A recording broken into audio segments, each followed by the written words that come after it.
Hey guys, CJ here with an all-new review of Grayson number 7. This issue completes the doubleheader that we started in issue 6, a showdown in Tel Aviv with the Brotherhood of Cain. And now I apologize, my voice is terrible. I've actually been sick for the last 5 or 6 days, which is why this review is so late. But, you know, all of that aside, I'm here now and we're going to get this out of the way. So a quick refresher. Dick is stuck up in the God Garden under the watch of Midnighter, and the Brotherhood of Cain's big plan was to use a telepathic meta-brain to turn a peace rally into a violent rage-fest bloodbath. So where do you think our dynamic duo is headed? So a big issue with this issue right off the bat is the Gardener.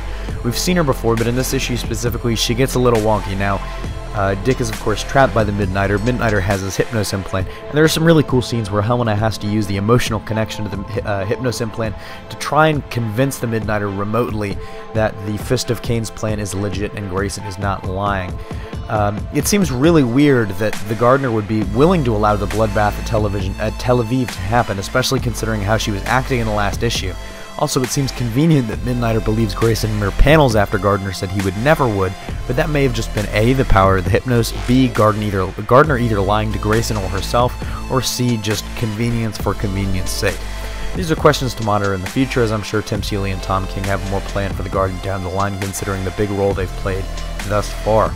Regardless, we got some really cool action scenes and another Midnighter-Grayson team-up, this time in Tel Aviv, as they need to take down Evil Bono and the Fist of Cain to stop the rioting.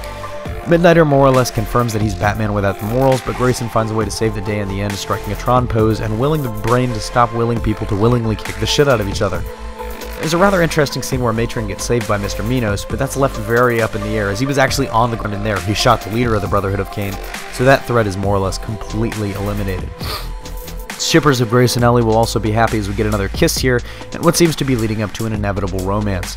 Another interesting note, the art in this issue is not the same, as you may have noticed. The artwork in this one was done by Stephen Mooney, while Mikael Yanin did the cover. Now, I'm a big fan of Yanin, so I hope he makes it back, but Mooney did a good job filling in, and if you were wondering, Mooney also did the Futures End tie-in, which I was very fond of. Overall, this was a solid issue, even if it did run into some rather minor problems along the way, and it was a great way to wrap up the doubleheader, as I like to call it, seeing as last issue and this issue probably should be read as 2 parts rather than just one. Tell me your thoughts in the comments below and let me know what you think the God Garden is really up to. As always, stay tuned to the Hybrid Network for more Grayson reviews and reviews of dozens of other comics and shows. Signing off, this is CJ, and I'll see you next time.